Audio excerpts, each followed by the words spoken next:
Assalamualaikum warahmatullahi wabarakatuh. Selamat datang di Ngonten ngobrolin tentang kuliah Season 3. Nah, spesial sekali nih Bang Upi dan istimewa. Episode yang berbeda dari sebelumnya, kita kehadiran sosok pimpinan utama di Universitas Muhammadiyah Riau. Dan telah hadir bersama kita di sini, izin Bapak yang pertama ada Ketua Badan Pembina Harian, Profesor Dr. Haji Muhammad Nazir MA, dan juga yang terhormat mohon izin Bapak Rektor Universitas Muhammadiyah Riau, Bapak Dr. Saidul Amin MA. Untuk perkenalan aja sedikit ya guys ya sih, pakai guys ya, biasanya nggak pakai guys kita kan. Dari Prof. Nazir dulu menyelesaikan S3 di IAIN Syarif Hidayatullah Jakarta yang bersamaan dengan program Sandwich System di McGill University, Montreal, Kanada. Kemudian beliau pernah menjadi dekan juga di Fakultas Tarbiyah IAIN Pekanbaru, guru besarnya di UIN Suska Riau, menjadi rektor juga di UIN Suska Riau, menjadi wakil ketua PWM Riau, menjadi wakil ketua IMM, kemudian ketua umum DPD Majelis Ulama Indonesia Provinsi Riau, menjadi Dewan Pakar Ikatan Cendekiawan Muslim Indonesia Provinsi Riau, menjadi Ketua Kopertais Perguruan Tinggi Islam Swasta se-Riau dan Kepulauan Riau, dan Ketua Forum Komunikasi Lembaga-Lembaga Dakwah se-Provinsi Riau, dan saat ini menjadi Ketua Badan Pembina Harian Universitas Muhammadiyah Riau, Pak ya. Kemudian selanjutnya di sebelah saya ada Pak Rektor kita, Dr. Haji Saidul Amin MA.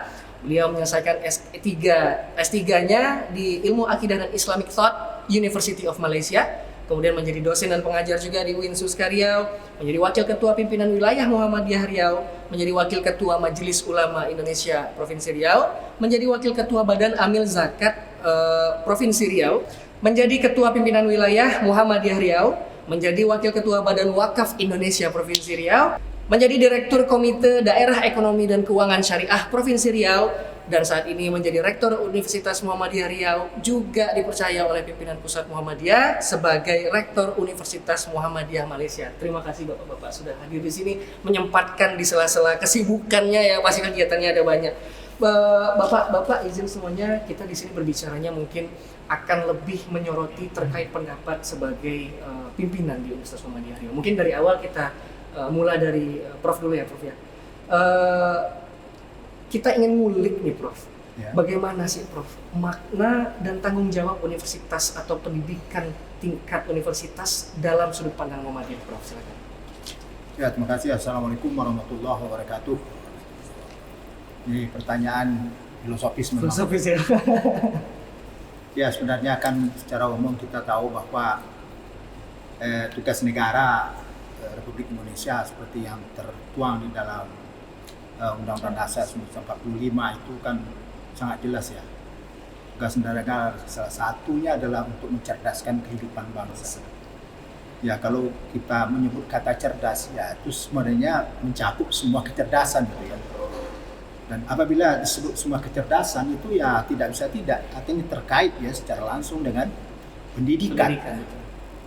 Oleh karena itu pendidikan saya kira bagian yang sangat urgen ya di dalam bagaimana kita ingin menjadi masyarakat yang purna, masyarakat yang terampil, masyarakat yang maju, dan masyarakat yang bebas tentunya dalam arti yang sesungguh-sungguhnya.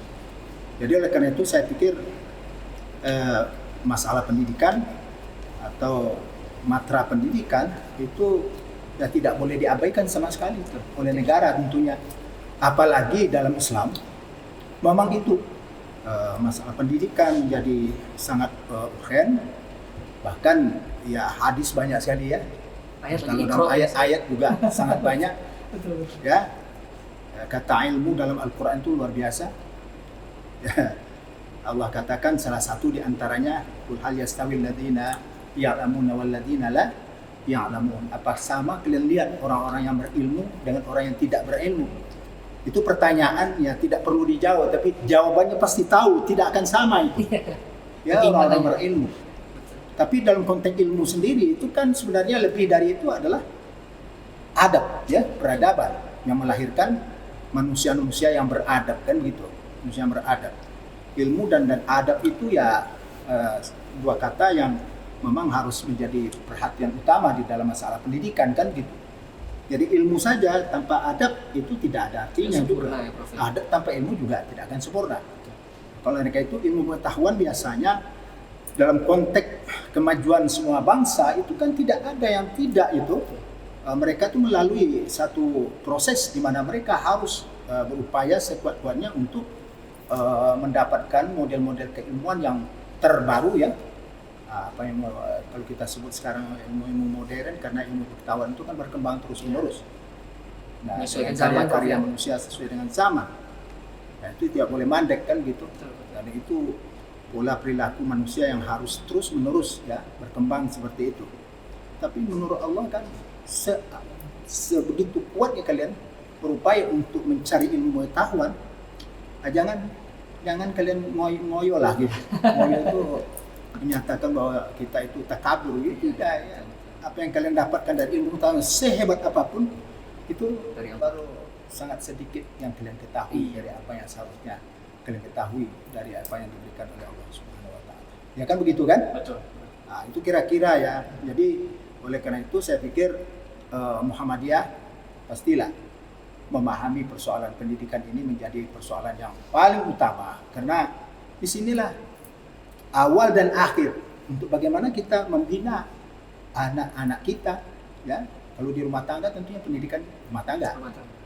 Tapi kemudian kita beralih kepada pendidikan yang tidak bisa hanya dikerjakan oleh rumah tangga, tapi kita minta bantu pada orang lain. Inilah perlunya sekolah-sekolah, madrasah dan apapun yang disebut oleh kita.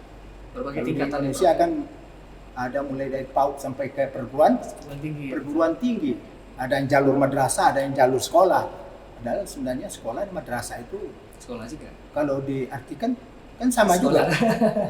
juga. Sekolah juga itu. Nah, tapi itu memang harus dilalui begitu, dan alhamdulillah ya negara kita sudah melalui hal yang seperti itu, seperti juga dilalui oleh negara-negara yang lain kan begitu ya. Nah, bahkan kita ada hebatnya juga, ada madrasah, ada sekolah. Ada sekolah. Kalau di tempat lain tidak ada madrasah itu. Iya. Ya kan? Nah, tempat kita ada madrasah. Tapi ada plus ada minusnya juga. Kalau saya diminta nanti plus minusnya, pastilah karena dengan madrasah dulu, tapi sekarang alhamdulillah sudah kita robah ini. Dulu seolah-olah madrasah ini adalah jalan untuk menyampaikan tujuan manusia untuk sampai ke paling tinggi itu kan sampai ke akhirat kan gitu. Tapi ternyata setelah dilihat-lihat bahwa kita kan lama juga hidup di dunia ini kan. Harus juga kita harus mendapatkan porsi pendidikan untuk bisa kita membangun dunia kan gitu. Nah, jadi seolah-olah madrasah dulu seolah tidak perlu nih dunia ini, langsung aja ke akhirat. Fokus pada agama aja ya, Prof. Ya kan begitu. Yang sementara ini pula, ini saya menghitung itu ya. Sekolah, jalur sekolah, seolah-olah yang kita cari ujung dari kehidupan ini hanya sampai di sini. Seolah-olah begitu ya. Padahal ujung jalan kita, ujung kehidupan itu tidak hanya di sini di dunia, tapi juga sampai akhirat. Oleh karena itu nanti ini dan sekarang juga harus tidak boleh lagi itu. Baik yang jalur sekolah maupun yang jalur madrasah, harus kedua-duanya ini. Dunia ini harus kita bangun peradabannya, tentu dengan ilmu pengetahuan, sains, teknologi dan segala macam perangkat-perangkat untuk itu. Sedangkan untuk di kesana memang kita harus menjadi hamba Allah yang dicintainya. Ya, kan begitu. Allah yang diridhoinya. Radhiyallahu anhu wa radu anhu. Kan begitu ya. Itu tujuannya. Itu tidak bisa tidak. Maka oleh karena itu kita bangun peradaban di dunia, dan Allah menyatakan begitu, wasta'marakum fil ardh, kalian diminta untuk membangun dunia itu, kalian hidup di dunia ini. Tapi itu jembatan kalian hebat untuk kalian masuk nanti ke dunia yang kita sebut dengan hereafter. Setelah ini kalian pasti akan menemui itu alam yang kalian pasti akan diberikan balasan dari apa yang terima dan lakukan di dunia. Kan begitu? Jadi ini memang sebenarnya oleh karena itu tugas pendidikan itu tugas yang tidak bisa diabaikan sama sekali. Itu Muhammadiyah saya kira begitu. Makanya oleh karena itu boleh dikatakan kenapa Muhammadiyah betul-betul bertungkus lumus untuk Dunia pendidikan. Prof, ya. dunia pendidikan ini, mulai dari TK sampai ke itu, Ya, sampai ke perguruan tinggi. betul. Kalau ada lagi perguruan tinggi di atas perguruan tinggi, saya kira Mungkin bikin lagi oleh kali ya. Muhammadiyah pasti itu, ya kan? Iya, iya. Ya, karena memang tidak akan habis-habisnya ilmu pengetahuan di. Nah, tapi Betul. saya kira di dunia ini tidak ada pula lagi setelah perguruan tinggi itu. Ada lebih tinggi lagi, Prof, ya. Pengembangan keilmuan itu, itu Sudah diberikan mentok di kepada situ, ya. masing-masing dan juga oleh lembaga-lembaga ya, Betul. lembaga-lembaga lain yang disebut aplikatif terhadap ilmu pengetahuan yang bisa dilakukan oleh manusia kan gitu ya, sehingga manusia betul-betul mencapai peradaban-peradaban yang silahkan kata Allah kan gitu kan. Nah, kalau zaman Nabi saya kira belum ada pesawat, Belum. tapi kalau sekarang kan alhamdulillah dengan berkat ilmu Ilmu pengetahuan pengetahuan tadi, ya. dan aplikasi ilmu pengetahuan sains teknologi itu manusia kan sudah bisa, dan bahkan sekarang alhamdulillah juga sebagian dari planet yang diciptakan Allah sudah bisa Dikunjungi, ya. dikunjungi oleh manusia. Itu kan kecil sih dari seluruh Yang bikin- jagat raya yang jagat raya yang bikin Allah. diciptakan oleh Allah Subhanahu wa taala. Saya kira Muhammadiyah luar biasa, dan alhamdulillah kita bersyukur Muhammadiyah, dan banyak yang memberikan apresiasi kepada kita, walaupun kita di dalam kadang-kadang juga merasa sangat masih sangat belum apa-apa sebenarnya kan gitu ya, tapi ya dalam rasa syukur saya kira kita alhamdulillah ya 167 sekarang perguruan tinggi Muhammadiyah Dan sudah ribuan juga Dan bahkan tingkatan sudah- sekolah, Prof, ya. sudah melanglang buana, kita sudah merambah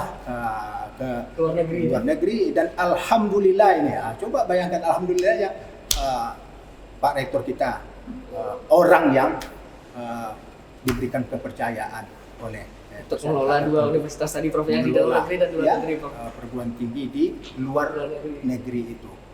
Dan ini bagian yang tidak boleh kita sepelekan juga lah, insya Allah ya. Siap. Ya, kira itu dulu. Ya. Kemudian untuk Pak Rektor nih, Pak, tadi kita sudah dengar perspektif baik dari Muhammadiyah maupun keagamaan terkait pendidikan, pentingnya pendidikan perguruan tinggi tadi. Kebetulan juga Pak Rektor juga dipercayakan sebagai rektor di dua universitas di dua negara yang berbeda. Bagaimana Bapak, terutama sebagai mewakili UMRI, bagaimana strategi kita selama ini merespon amanah dari pimpinan pusat Muhammadiyah tadi terkait pendidikan tinggi, Pak? Assalamualaikum warahmatullahi wabarakatuh. Waalaikumsalam.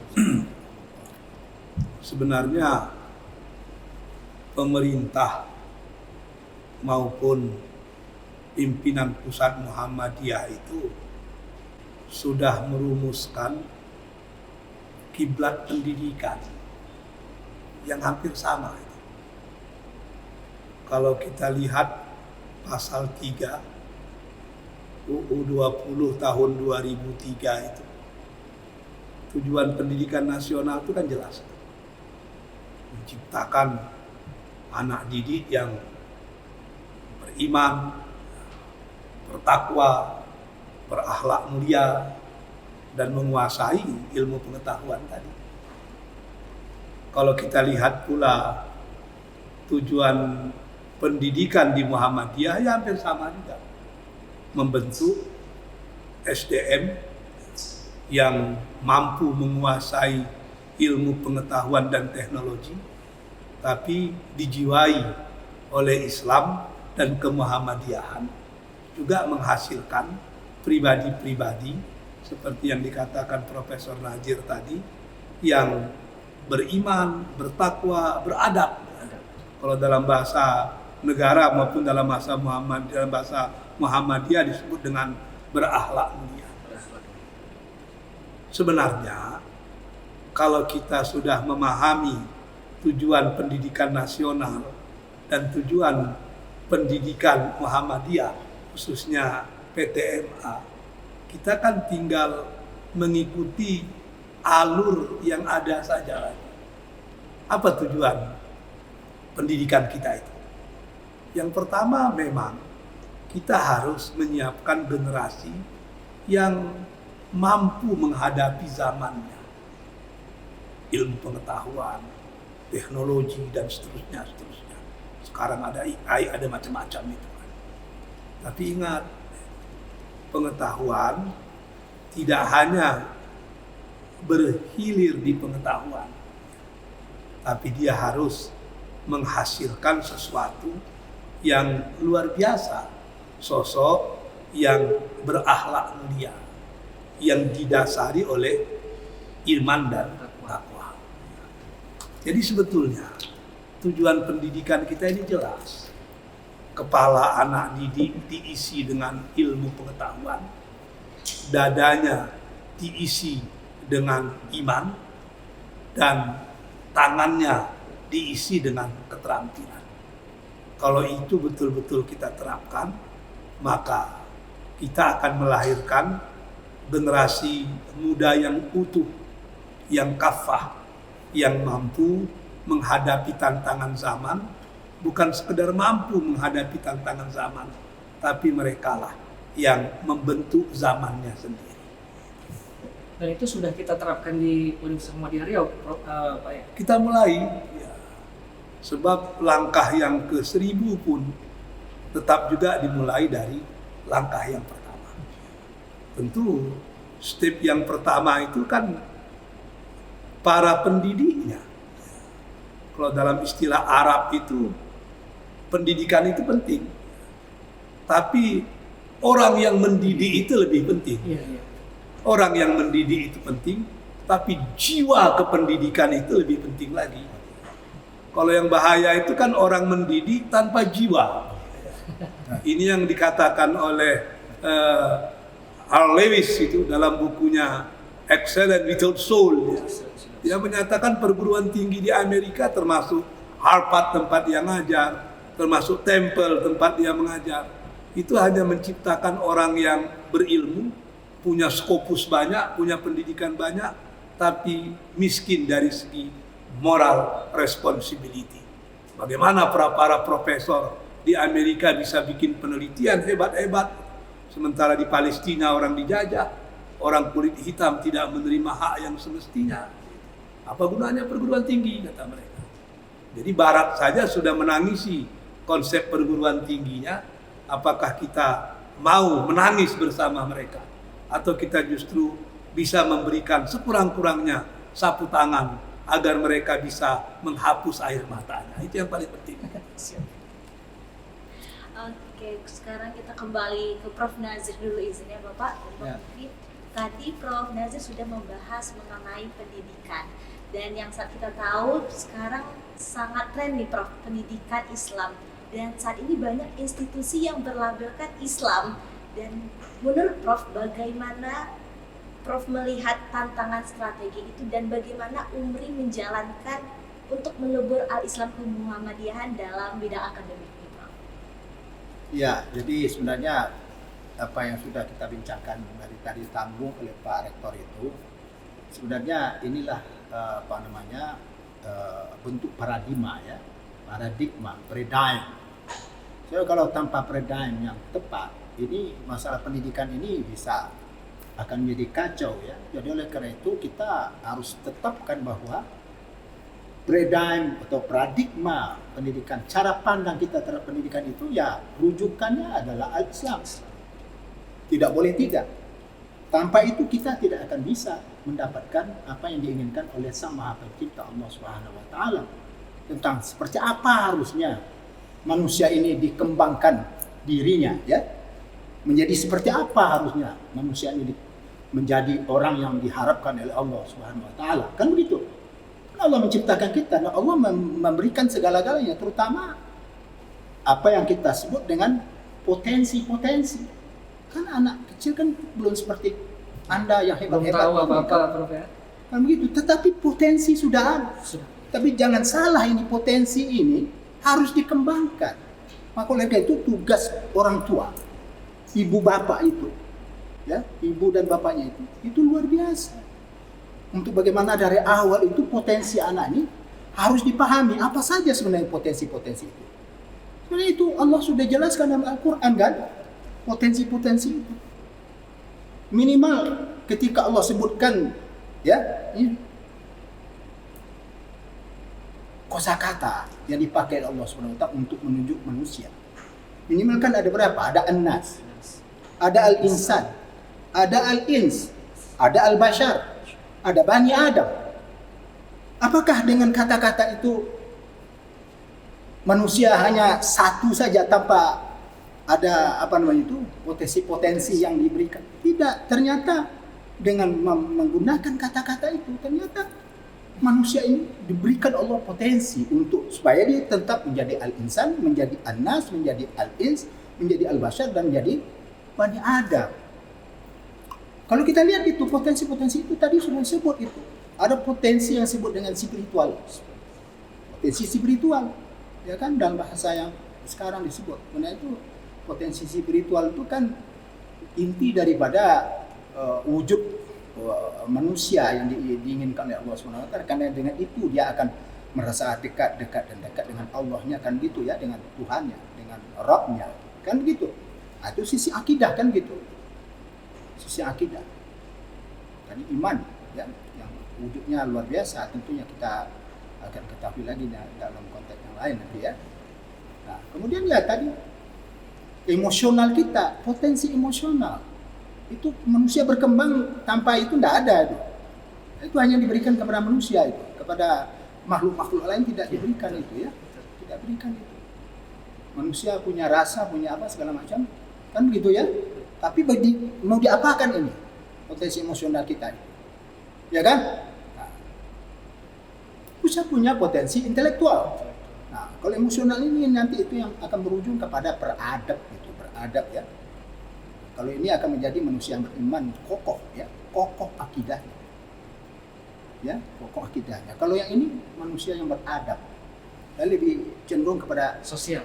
adab Adab ya, sesama. Beradab itu lebih dalam, itu artinya daripada sekedar akhlak biasa. Tapi ya bolehlah itu kita debatkan lagi. Masih ada ini makanya ya. kata-kata yang dipakai oleh Devanding Farisi untuk Pancasila kan, keadilan Manusia yang bilang beradab. kemanusiaan yang adil dan beradab kan gitu. Nah, kemudian potensi intelektual kan, potensi intelektual itulah ilmu pengetahuan harus dicapai oleh manusia. Bukan hanya itu, tapi juga wawasan gitu. So, ilmu kadang-kadang kalau hanya dipelajari saja atau dibaca itu kadang-kadang tidak juga mengembangkan wawasan kita semuanya kan. Oleh karena itu wawasan dan ilmu itu harus tercapai kedua-duanya, tidak bisa tidak. Dan itulah yang menjadi dasar-dasar sekolah-sekolah Islam sekarang. Iya, semuanya. Jadi ini kombinasi semuanya ya. Nah, yang ketiga tadi sudah disebut itu.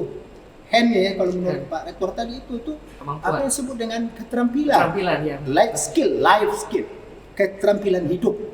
Karena memang harus dengan ini ilmu pengetahuan semuanya ini sudah ada, ini kan semuanya itu abstrak. Tapi bagaimana mewujudkannya sebagai peradaban material, ini melalui keterampilan. Kalau ini peradaban non material.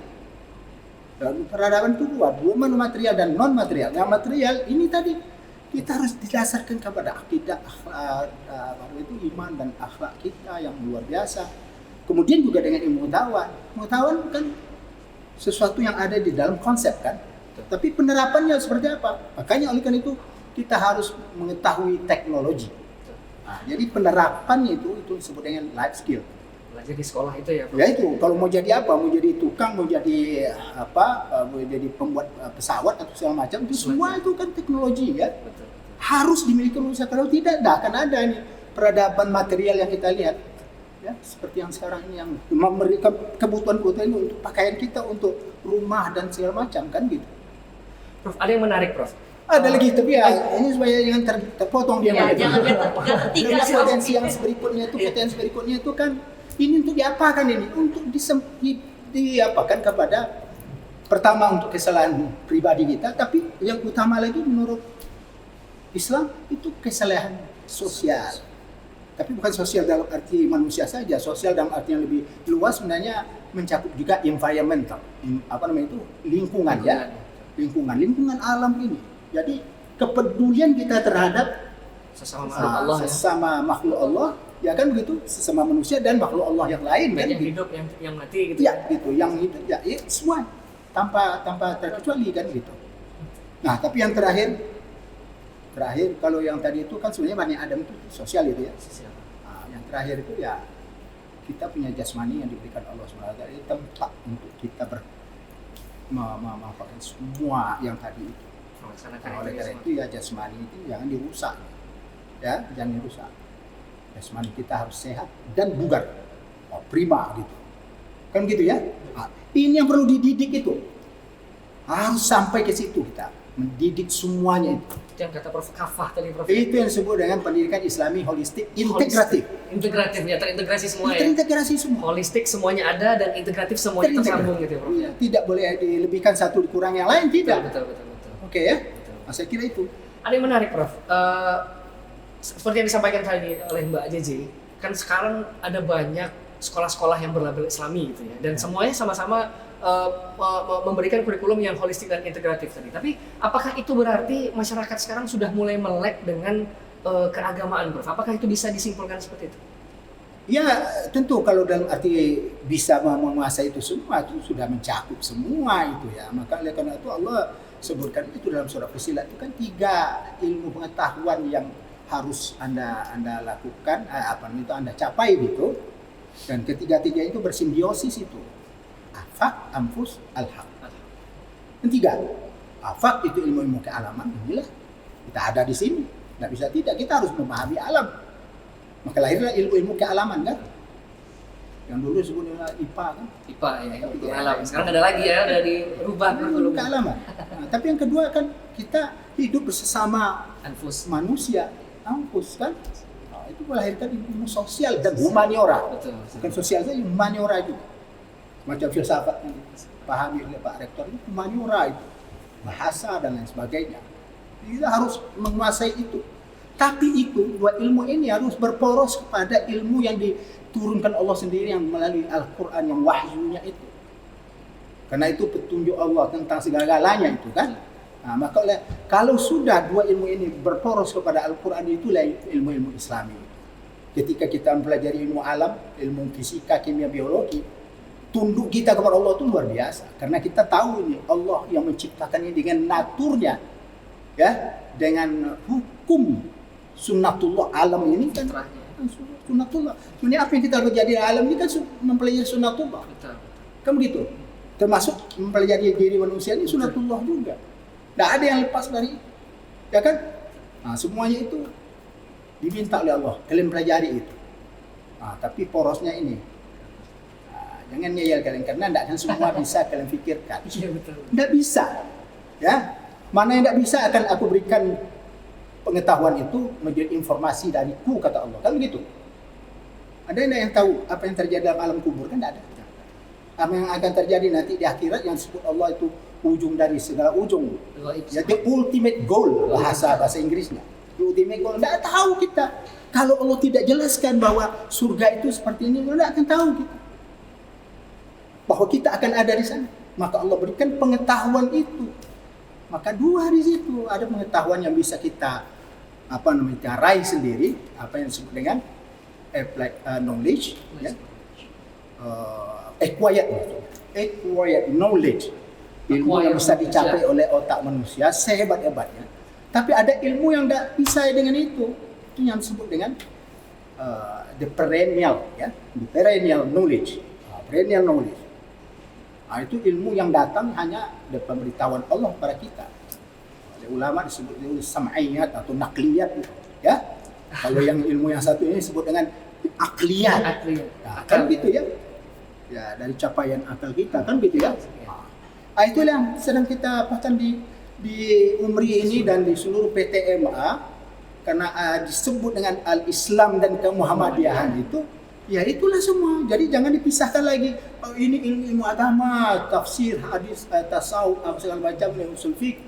Tidak, dia menyatu juga dengan ilmu-ilmu kealaman, ilmu-ilmu sosial dan humaniora. Karena kita tak hampas, kita tidak akan bisa hidup dengan ini saja. Kita hidup dengan semuanya ini, dengan ramuan yang 3 itu kita tidak bisa tidak.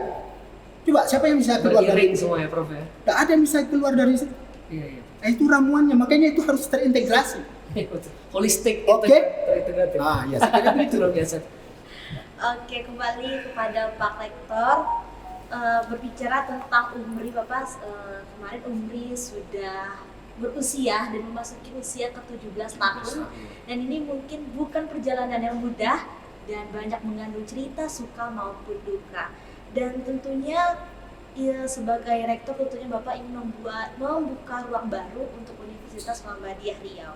Dan dalam 17 tahun sudah berdirinya UMRI ini Bapak, bagaimana kondisi dan pandangan UMRI saat ini menurut Bapak Rektor, dan sekiranya apa proyeksi hingga 5 hingga 10 tahun mendatang nih Pak?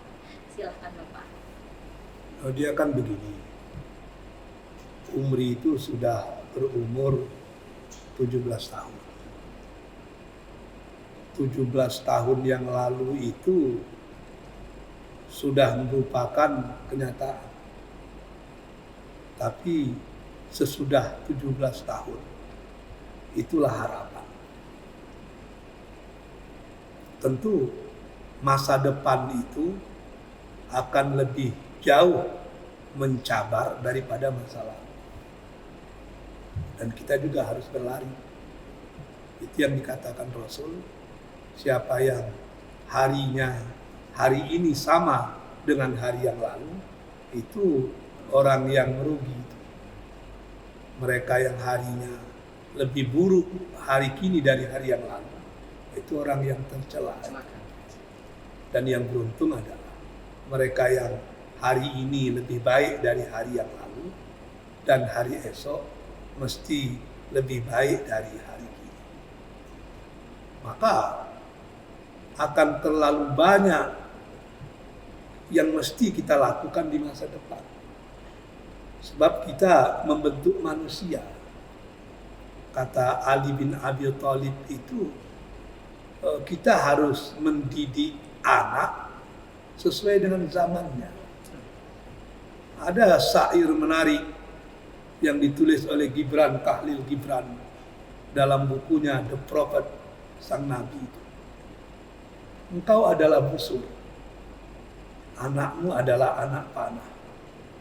Mereka milik masa depan, sementara kau sementara kau milik masa lalu.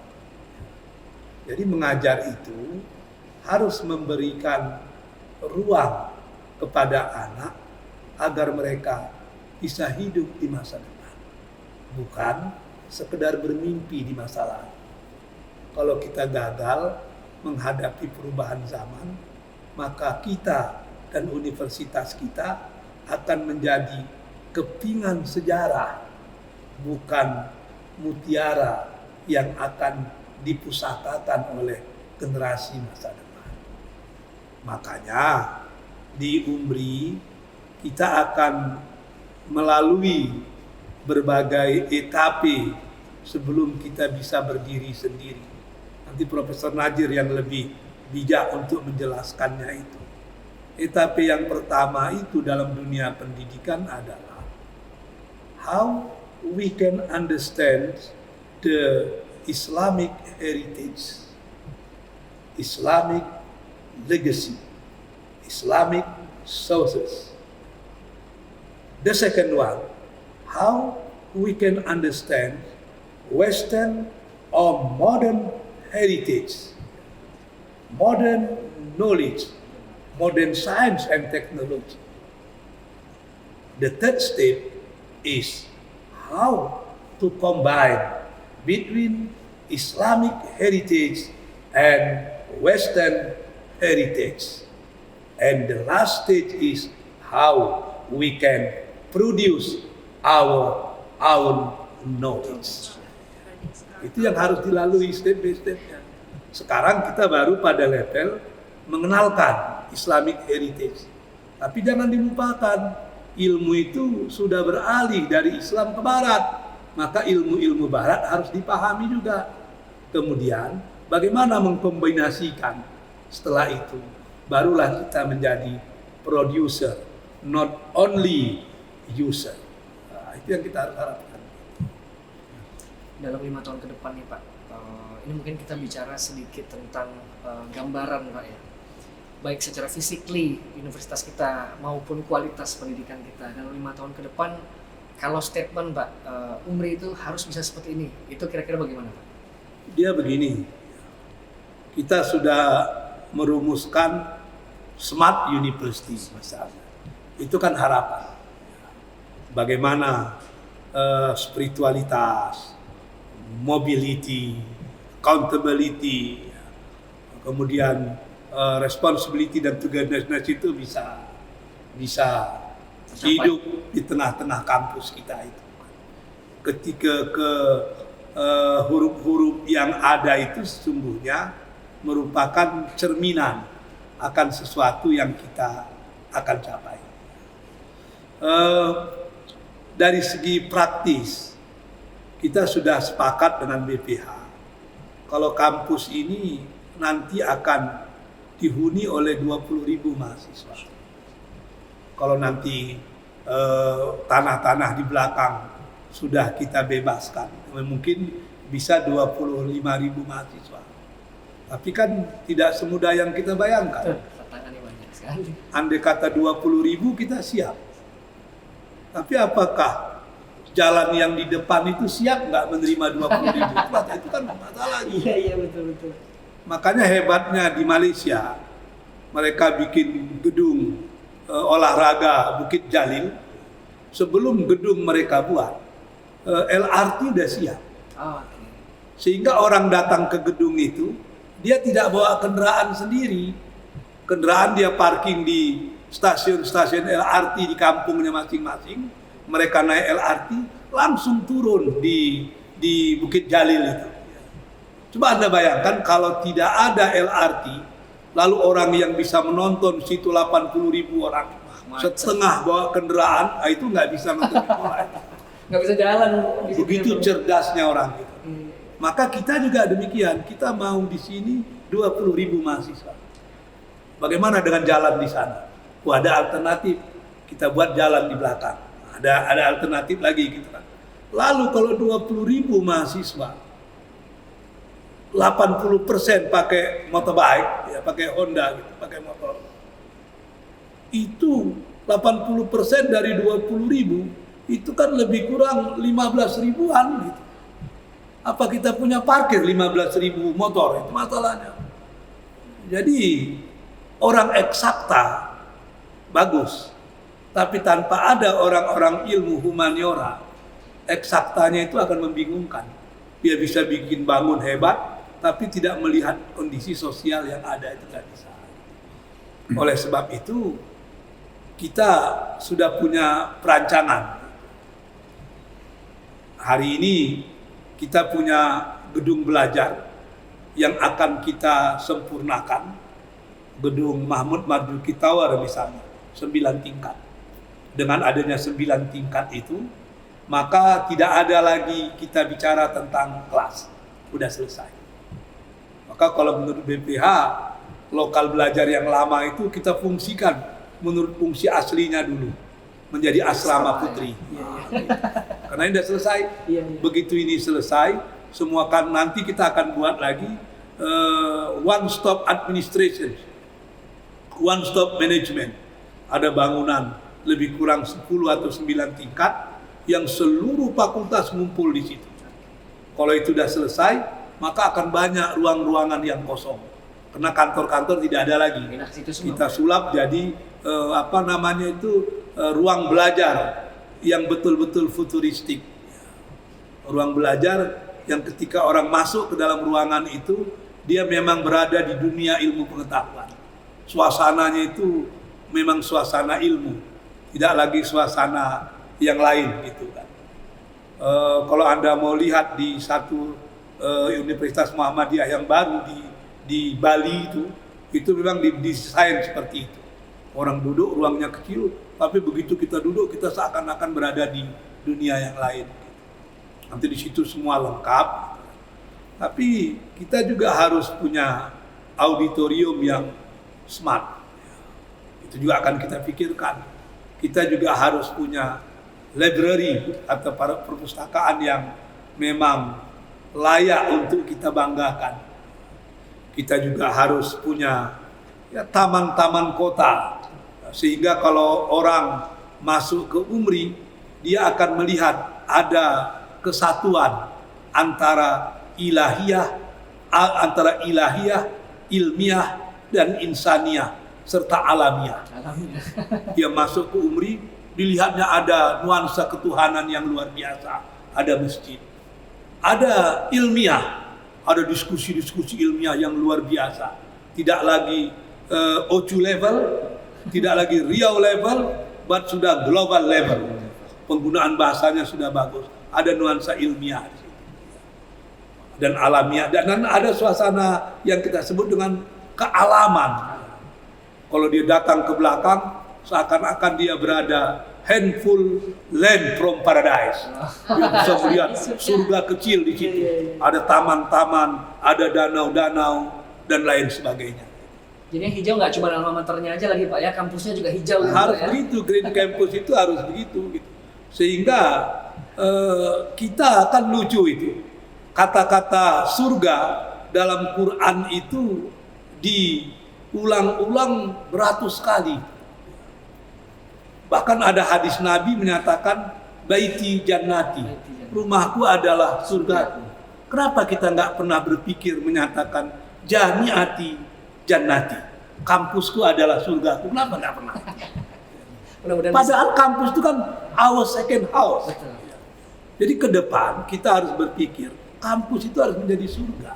Sehingga siapapun yang datang ke UMRI, dia memang merasakan sesuatu yang luar biasa. Ke depan seperti itu. Apakah itu bisa terjadi ketika saya rektor atau ketika Lutfi jadi rektor? Masih lama. Itu kita tunggulah kondisi. Tapi memang kita harus punya. Kata orang Inggris itu kan 1,000 mile. Tetap juga we start from the first step. Harus kita mulai dari langkah yang pertama. Paling tidak blueprintnya sudah ada. Blueprint sudah ada, tapi ya kita harus menyatakan gitu. Quran mengulang-ulang surga loh. Kenapa kita tidak bisa menciptakannya di kampus kita? Lebih banyak kata surga diulang daripada kata neraka. Tapi kita justru lebih memilih neraka daripada surga. Iya betul-betul.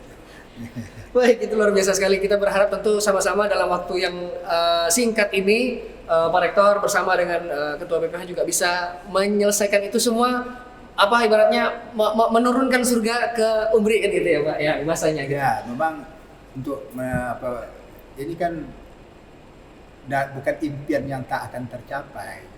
Kadang-kadang kata mimpi kan seolah-olah itu Jauh sekali. jauh sekali ya. Nah, ini insya Allah ya. Tangible ya, sudah terhitung. Tangible. Dan itu kita di sini akan ada bukit, ada gunung juga nanti, ada danau gitu ya.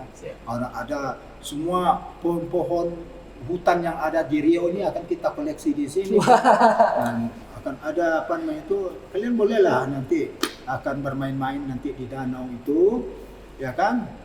Nanti sehingga juga kampus ini bisa dinikmati orang luar juga, ya. Dan itu juga duit juga akan masuk dari sini. Kan begitu ya. Nah, jadi miniatur alam Riau, Prof ya. Alam Riau insya Allah kan. Kan begitu.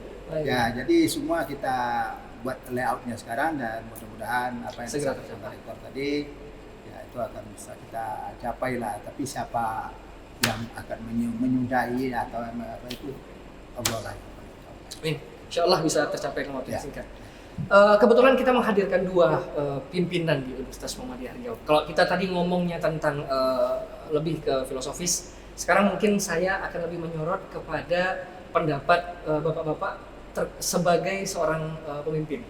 Kalau kita mulai dari Prof dulu, kalau dalam perspektif Ketua BPH Prof, saat ini mana sih yang menurut Prof menjadi prioritas Universitas Muhammadiyah Riau? Menelurkan sarjana sebanyak-banyaknya, atau kita membuat program yang berdampak kepada masyarakat? Ya kedua-duanya. Dua-duanya. Dan langkah itu sudah kita lakukan, Prof. Dua-duanya memang. Ya itu dia harus sarjana memang, ya kan? Karena itu kan lambang kecerdasan. Walaupun nanti sarjana itu masing-masing berbeda-beda juga raihan kecerdasannya ya. Tapi paling tidak kita sudah berikan standar kan. Standar yang lulus dari sini ini mereka-mereka adalah yang tadi itu, yang 7 itu tadi. Ya, harus ada dalam dirinya itu kan. Dan itu saya kira tidak mudah. Maka oleh karena itu tadi sudah diingatkan bahwa muallimnya, murabbinya itu orang-orang yang hebat, Bapak. Itu guru-gurunya, dosen-dosennya, dan apa namanya itu supervisornya itu orang-orang yang hebat lah gitu ya. Jadi oleh karena itu kita memang harus membangun itu semua.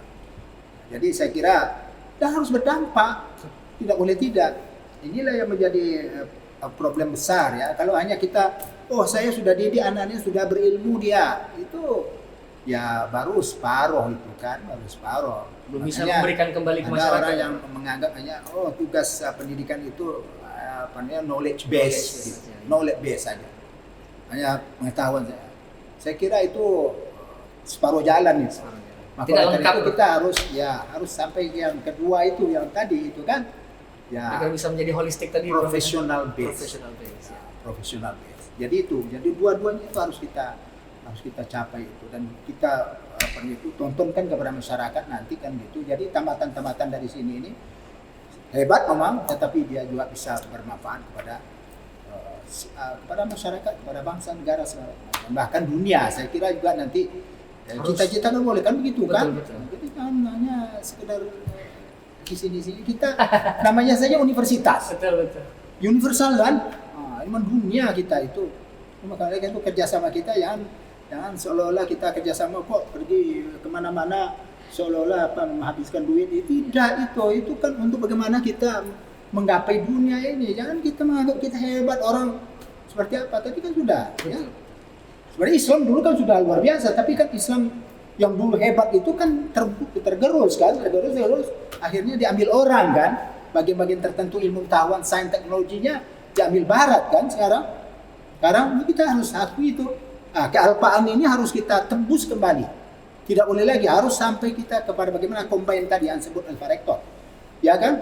Jadi ilmu pengetahuan yang memang sekarang berkembang di barat, ya ilmu modern segala macam itu sebenarnya dulu kan Islam ya.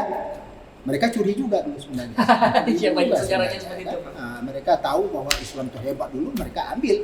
Tapi kita alpa ya kita Nggak terisi lagi. dan akhirnya sekarang kita sadar, makanya model pendidikan yang integratif itu tidak boleh surut kembali, itu tidak boleh lagi.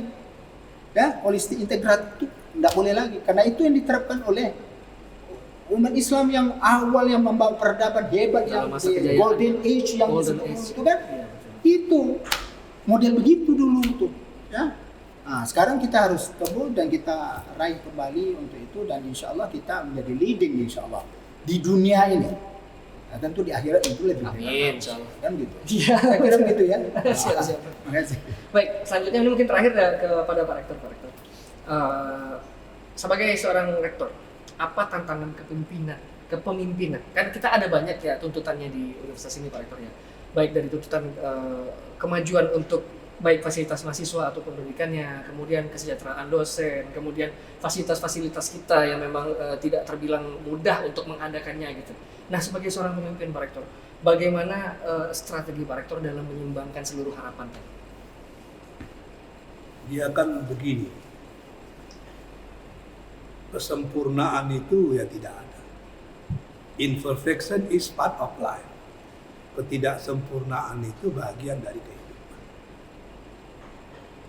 Untuk menutupi ketidaksempurnaan, yang harus kita lakukan itu adalah kebersamaan. Yang sekarang kita coba dengan Profesor Nazir misalnya. Bagaimana menghidupkan kebersamaan itu bisa tumbuh, berkembang, dan abadi. Hari ini BPH misalnya, memang kita fungsikan selaku BPH. Dia punya kewenangan untuk melakukan pembinaan, dia punya kewenangan untuk sama-sama merumuskan budget, dia punya kewenangan memberikan saran-saran, ya kita berikan. Gitu. Senat, dia punya kewenangan, ya kita lakukan. Gitu. Sehingga kalau semuanya berjalan dengan baik, konsep yang kita sepakati dengan 3 tungku sejeranan, tali berpilin 3 itu canggih sekali. Muhammadiyah selaku owner, yang perpanjangan tangannya adalah PWM, kemudian BPH juga sebagai pelaksana, dia melaksanakan amanah PP di perguruan tinggi, lalu kita sebagai pelaku, ya kan, yang akan memanage universitas ini, setiap 3 tungku itu paham tugasnya masing-masing, itu indah sekali. Lalu demikian juga kita di universitas.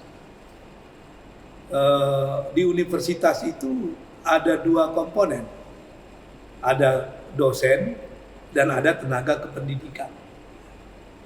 Tugas dosen itu melayani mahasiswa. How to serve them better. How to serve them better. Tugas staf itu melayani keperluan para dosen. Jadi dosen itu tidak berpikir apa-apa lagi. Begitu dia masuk lokal, everything is okay. Sudah ready. Ready. Dia tidak pikir mana proyektor, mana ini, dia udah selesai. Itu staf yang menyiapkan. Dosen hanya mentransformasikan transformations of knowledge and values kepada mahasiswa. Ketika staf mensupport dosen dengan bagus, dosen mengajarkan keilmuan kepada mahasiswa secara utuh, wah itu sudah hebat itu. Sudah berjalan lah. Sudah berjalan gitu kan. Lalu kita pimpinan, baik rektor, wakil rektor, dekan, itu kan hanya tinggal mentambal sulam yang tidak sempurna. Yang sekarang masih kita tumbuh suburkan sense of belonging. Ya. Bagaimana menumbuhkan rasa memiliki. Saya pernah mengulang-ulang itu. Ada teman saya dokter bedah jantung di Malaysia. Dia pernah praktek dan ikut bekerja di satu rumah sakit bedah jantung di Amerika. Saya tanya dengan dia, apa perbedaan rumah sakit di sana dengan di sini? Padahal orangnya sama juga. Dia bilang perbedaannya itu pada sense of belonging. Di sana direktur rumah sakit itu bangga kerja di rumah sakit, dan kebanggaan yang sama dirasakan oleh cleaning service di rumah sakit itu. Pertanyaannya, mungkin rektor sudah bangga menjadi pemimpin di universitas, tapi apakah para dosen merasakan kebanggaan yang sama? Satpam merasakan kebanggaan yang sama, cleaning service merasakan kebanggaan yang sama, staf-staf merasakan kebanggaan yang sama. Kalau itu belum, ya masalah. Insya Allah saya iya Pak.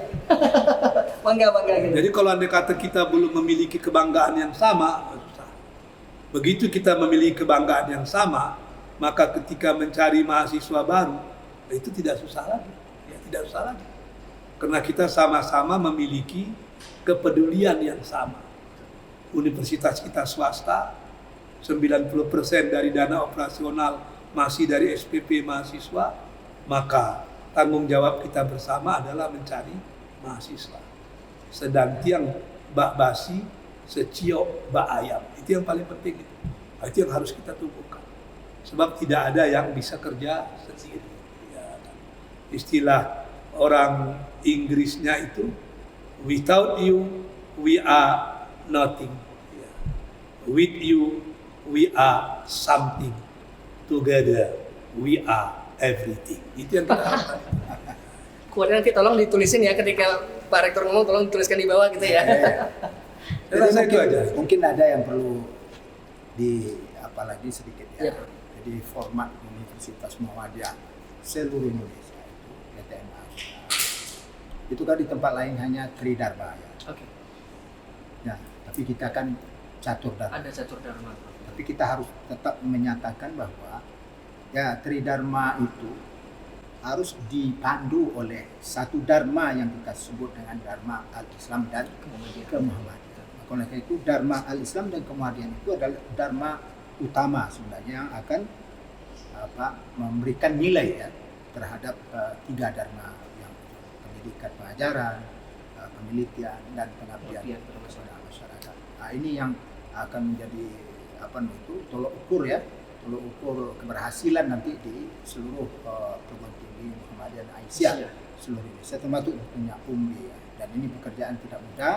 Oleh karena itu ya memang tadi apa yang disampaikan Pak Rektor, kebersamaan, kemudian ya loyalitas kita memang harus sedemikian rupa ya. Hingga kita merasakan bahwa kita ini ada di sini, ada kontribusi untuk bagaimana universitas ini berkembang ke depan. Dan kita juga akan menikmatinya, ya, akan menikmatinya. Saya kira begitu. Baik, terima kasih banyak Pak Rektor dan Pak Prof sudah hadir menyempatkan diri ke sini. Ini omongannya dari tadi daging semua ya. Kalau bahasa kita tuh daging gitu ya. Daging banget. Padat isinya tuh, banyak hal yang bisa dipelajari dari sini. Sekali lagi terima kasih Pak Rektor dan Prof Nazir. Mudah-mudahan ke depan semua program-program pengembangan universitas kita baik physically maupun secara akademik maupun di bidang AIK tadi bisa lebih berkembang dan bisa memberikan dampak yang lebih luas kepada masyarakat, Pak ya. Mungkin kita tutup segmennya, Mbak Cici. Oke, semoga apa yang disampaikan oleh dua pimpinan utama kita pada hari ini, Bang Upi, memberikan manfaat tidak hanya bagi seputar sivitas akademika saja, tapi juga seluruh pendengar yang peduli terhadap masa depan pendidikan. Terima kasih kepada seluruh pendengar, sobat Umri, viewers konten-konten A, dan juga sudah menyimak dari awal hingga akhir podcast ini ditayangkan. Kemudian kami juga mengucapkan terima kasih kembali kepada Prof Nazir dan Pak Rektor. Dan kita tutup episode kali ini dan sampai jumpa di konten-konten A selanjutnya. Assalamualaikum warahmatullahi wabarakatuh.